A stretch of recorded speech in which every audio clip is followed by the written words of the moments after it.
Part 1. You will hear a new student on a short summer course getting information from the college receptionist. First, you have some time to look at questions 1 to 5.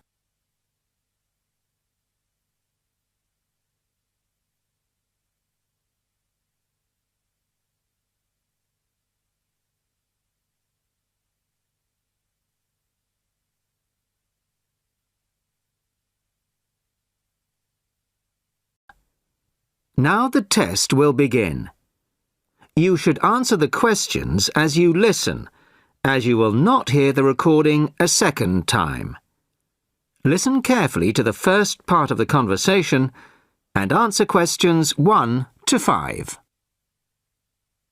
Sorry to keep you waiting. OK, here's the information you need. On the first page, there's some info about the college, the facilities, the courses on offer, etc. Then, on these blue pages here, there's an outline of the social activities. You see there, OK? Yes. Now, this part of the booklet here, the yellow pages, that's the main program starting at 9 a.m. tomorrow. 9 a.m., OK. So all the new students will be gathering in Herville Hall at 9 o'clock. Sorry, where? Herville Hall. I'll spell it for you. It's Hervill, and then Hall for hall, of course. It's the big white building by the entrance. OK, I've seen it. Right. Anyway, you'll be in there for an hour. First, the Director of Studies will explain the various courses we offer and the requirements for them. Then for the second half hour, the social organiser will tell you more about the social program and Saturday excursions. Is that all clear? Yes, I think so. Then where do I go after that? Yes, OK. After the talks in the hall, there's a break. And then at 11:15, go to classroom 4 to have a placement test. 11:45. This placement test is to find my level in English? Exactly. Then, after the test, all the new students are invited to a special welcome lunch. In the cafeteria? No, not for the welcome lunch. It's in a restaurant near the school, an Indian restaurant. Oh, OK. I don't think I've ever tried Indian food. Do you like spicy food? Yes, I do. Then you'll love Indian. Before you hear the rest of the conversation, you have some time to look at questions 6 to 10.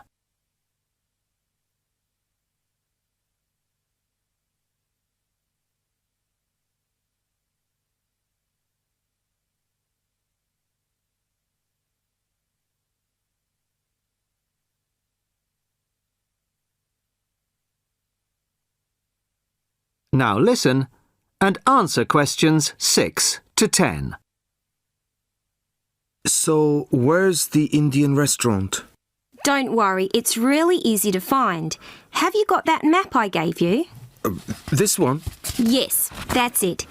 See here, the main entrance to the school? Yes? Well, don't go out of there. There's a smaller entrance here, round the back. Oh, yes, I see. OK, so you go out of there, past the phone box, and then turn right into this road here, the one that goes along the side of the park. You'll see a supermarket on the left, and then it's just after that on the right. It's quite a big place. You can't miss it. OK. And one more thing. Is there a post office near here? Post office? Oh, yes, of course. Just the other side of the park. Go through the middle of the park, and it's there by the park entrance. Thanks a lot. You're welcome. Oh, there's a good cafe near here too. Very popular with the students. Just there. You go out of the main entrance into Varley Road, then turn left at the bank, and it's at the end of the street. They do amazing coffee. That's great. Thanks very much. No problem. Enjoy your course. Thanks again. Bye.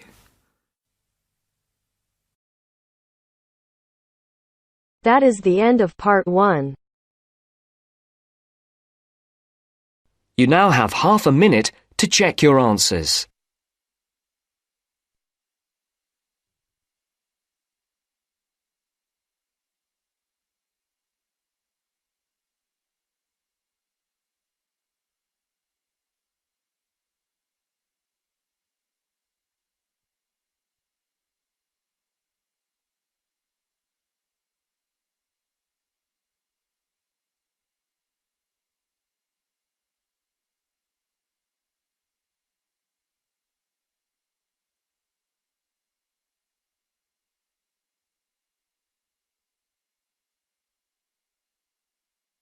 Now turns to Part 2. Part 2. First, you have some time to look at questions 11 to 17.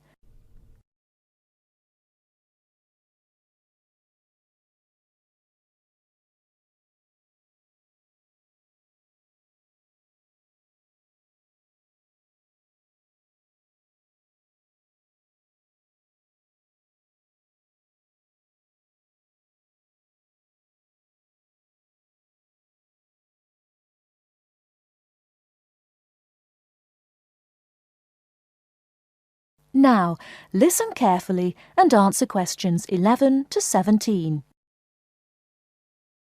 Hello, and thanks everyone for coming here today.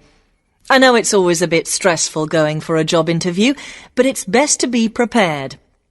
For any of you who may not know me, my name is Fiona Ogilvie, and my job is to offer guidance and support for students with special needs. Now, you wouldn't be here today if you weren't interested in finding a job in the holidays. So let's get down to it and see what things you need to be looking out for. Most of you, I hope, will be applying for jobs with the companies that have been recommended by the university. The reason for this is that we here at the university already know these companies and have established good working relationships with them. I've also been to visit all of them and checked out the facilities they have to offer. You really need to make informed choices when you're looking for a job and make sure you know before you even get to the interview stage that your needs will be met. But I know that some of you are applying for jobs independently and have looked at companies outside the university recommended list. So for you, it's best to plan ahead and be aware of what it is you may need while you're working. Things that you need to check when you go for an interview are there enough toilet facilities and are these easily accessible? Also, you want to check that all the public areas inside the building are barrier-free, so you can get direct access to these public spaces whenever you need to. And ask about ramps into the building, so you know how many there are and where they are located. These kinds of things are so much more difficult to sort out when you've started work, as they take time. But ramps are an absolute must, so please make sure you know where they are. Another thing you must make sure of is that the lifts have the correct lowered control panels. Ask if all the lifts have this facility or if it's only certain ones. Now, something I think that is often overlooked is working hours. What you want to make sure of is that you get flexi time. This basically means that your working hours are flexible and you can clock on and clock off in times that suit you. Within reason, of course. Most companies do recognise that it takes much longer for someone in a wheelchair to get on and off buses and trains. Public transport can take that much longer, so you need to be organised and prepared. And for those of you lucky enough to own a car, check how many disability parking spaces are available. Remember that it's your right to have a disabled parking space. These also need to be near enough to a wheelchair accessible entrance or ramp. OK, are there any questions before we move on?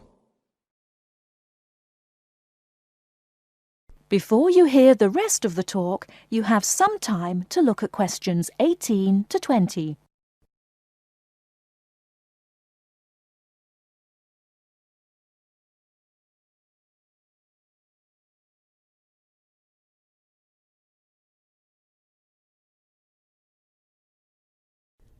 Now listen and answer questions 18 to 20.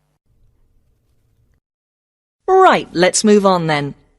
Now I want to talk you through the series of visits to companies which we've got planned for next week. On Monday morning, we will be visiting the Lowland Hotel. They have various summer jobs available, working as a receptionist or conference organiser in their busy conference centre, organising and setting up conferences. You need to be prepared for working in an office environment and spending quite a bit of time talking on the telephone. The bus leaves for the hotel at 9 a.m, so make sure you leave yourself plenty of time to get there. When you arrive at the hotel, please gather in the reception area and wait for someone to take you to your first session, which will be a talk. The talk at the hotel will begin at 10 a.m, and then there will be a short tour of the hotel. There will be a light lunch provided, which is usually salads and sandwiches. The next place we'll be visiting will be on Tuesday afternoon. We'll be going to visit a little local company that makes handmade paper and cards. For those of you studying art, this may be just what you're looking for. We'll be taken on a tour of the company which lasts 3 hours. The tour will start at 3:30 p.m, and after that you'll have a chance to meet some of the staff. Tea and coffee will also be provided. We have no trips planned for Wednesday, but on Thursday morning we'll be going to Tobago Travel Agency. This is a very popular choice amongst our students because you can get student discounts on holidays. We've booked a coach for this, and it'll leave from outside the refectory at 8 a.m. You'll need to bring a packed lunch for this, so please don't forget. There is a little canteen where you can buy hot and cold food, but this is closed on Thursdays. Friday, we'll be having representatives from all the companies visiting us, so you will have a chance to ask any questions, and of course, put your name down on the list if you're interested in working for them over the summer. This event will take place in the main hall next to the library, and it'll run from 10:30 until 4. I really hope you make the most of this excellent opportunity to not only earn yourself some extra money, but also to gain experience of what it's like to work. And if you'd like to find out more, then please ask some of the students who worked last year. They're all wearing green badges and will be happy to speak to you afterwards.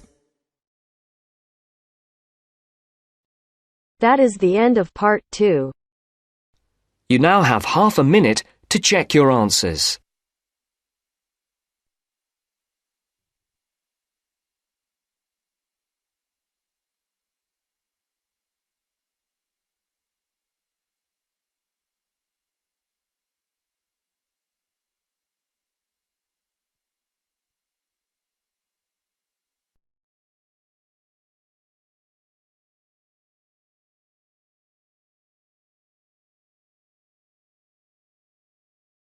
Now turns to part 3. Part 3. You will hear two friends discussing what to study at Mitchford University. First, you have some time to look at questions 21 to 27.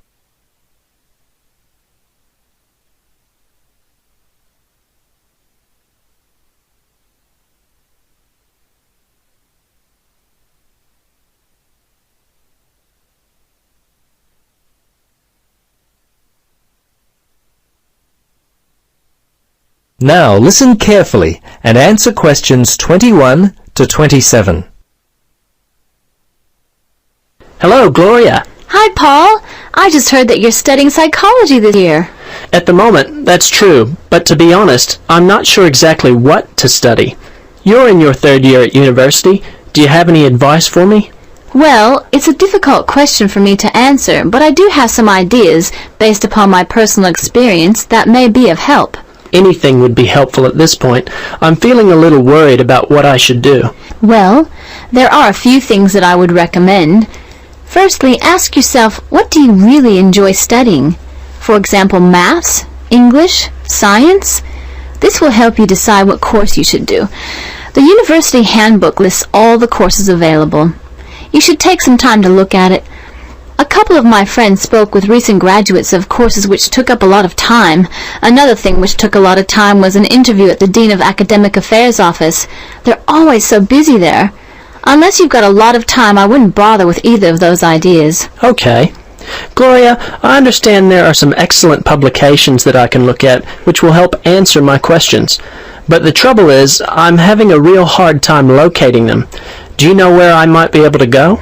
Yes, I encountered this very same problem when I was deciding on what to study. I managed to locate a few excellent books that really helped me to decide what was best for me. Now, some of the details will be a little inaccurate. That's no problem. If you could just remember the titles, I'll be able to look them up at the university library. Now, let me just get my pen. Okay, ready? All right. The first book I found was What Should I Do? It was written by Paul Smith, and I believe it was published in 2000 by Smith Brothers. I think this was the best book I read, although Judy Newton's Choosing University Courses was also an excellent help for me. Can you remember what year that one was published? Let me see. Most of the books I read were published around the same year, 2000, I think. I can't remember who published it. I think it was Printers Limited. You'll have to check that one out yourself. No problem. This is just what I've been looking for. Anything else you could recommend? Yes, there was one other book which I remember because my cousin works for the publishers Brown and Tate. He started there in 2002. Anyway, the book's called Surviving University and was written by Julie White. It's an excellent book which came out in 2004. I certainly recommend it. Before you hear the rest of the conversation, you have some time to look at questions 28 to 30.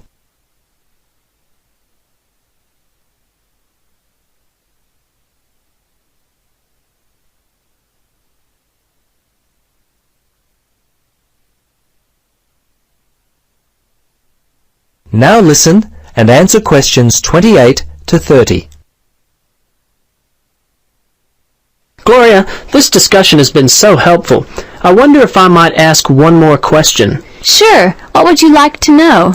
Well, I'm wondering why you finally decided to study psychology. Well, what helped me to decide was my interest in working with people. I think that's what you've got to really decide in your own mind. Do people give you energy or do they drain you of energy? I asked my friends what they thought of my idea, and most of them thought it was a good choice. Yeah, you know, I think my parents or family members who know me well would be a good place to start. I think if you like to research subjects, you might prefer to work by yourself. That could help you to decide what area you should study. For me, I like working with numbers, and I knew psychology involved a lot of this, so that also helped me to choose my course of study. The bottom line is you've really got to know what you naturally like to do. Once you work that out, you simply choose areas of study that relate to those things. Well, Gloria, I can't thank you enough for your time. Would you be interested in joining me for a coffee?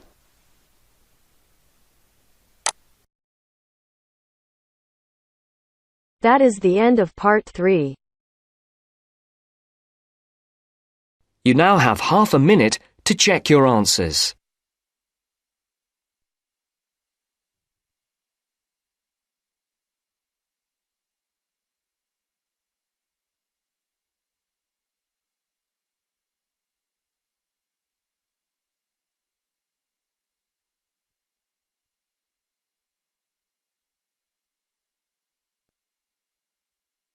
Now turns to part 4. Part 4. You will hear a lecturer in education talking about some experiments done in the USA to investigate the effects of reducing class sizes. First, you have some time to look at questions 31 to 40 on pages 71 and 72.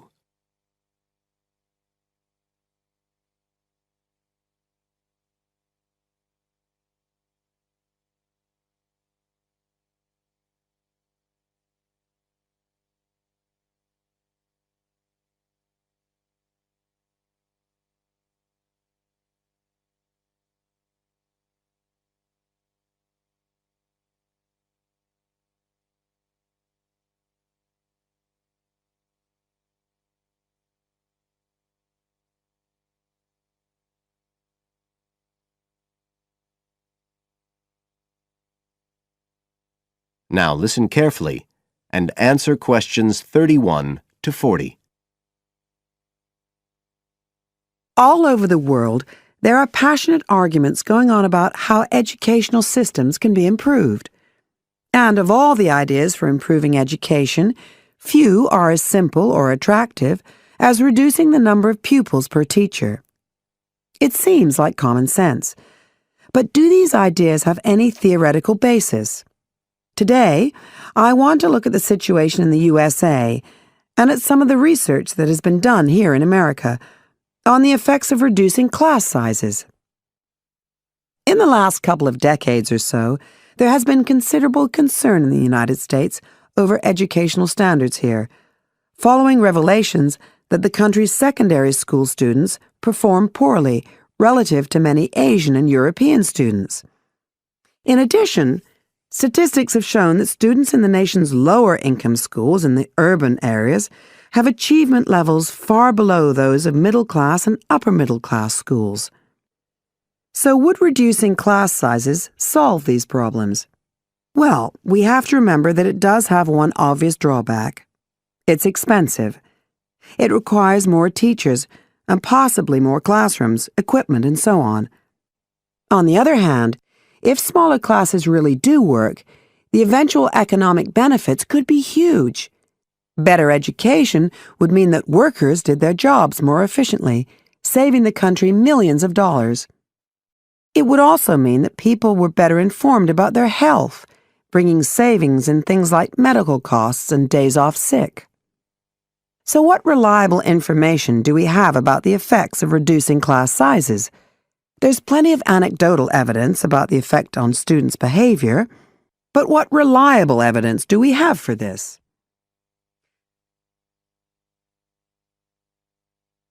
Let's have a look at 3 research projects that have been carried out in the USA in the last couple of decades or so. The first study I'm going to look at took place in the state of Tennessee in the late 1980s. It involved some 70 schools. In its first year, about 6,400 students were involved, and by the end of the study, 4 years later, the total number involved had grown to 12,000. What happened was that students entering kindergarten were randomly assigned to either small classes of 13 to 17 students or regular-sized classes of 22 to 26. The students remained in whatever category they had been assigned to through the 3rd grade, and then, after that, they joined a regular classroom.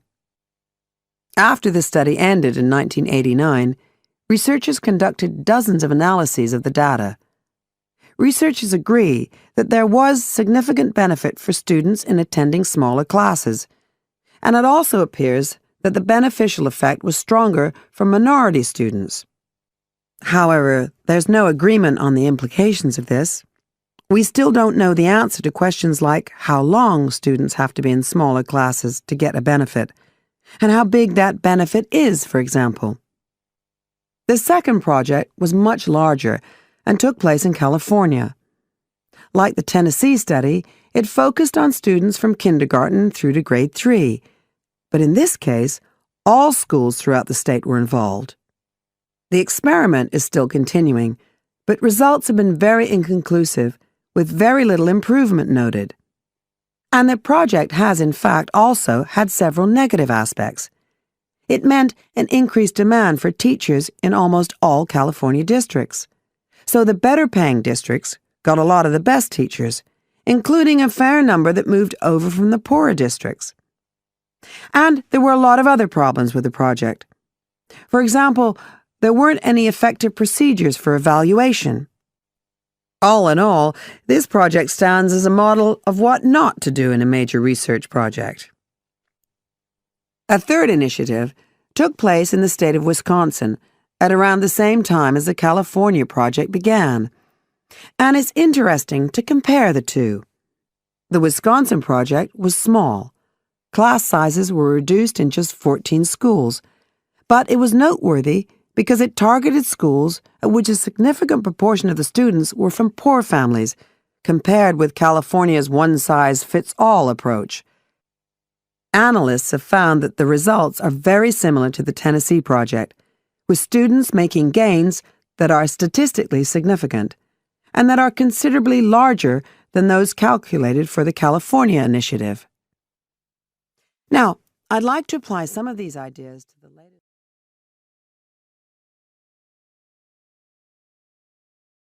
That is the end of part 4. You now have half a minute to check your answers.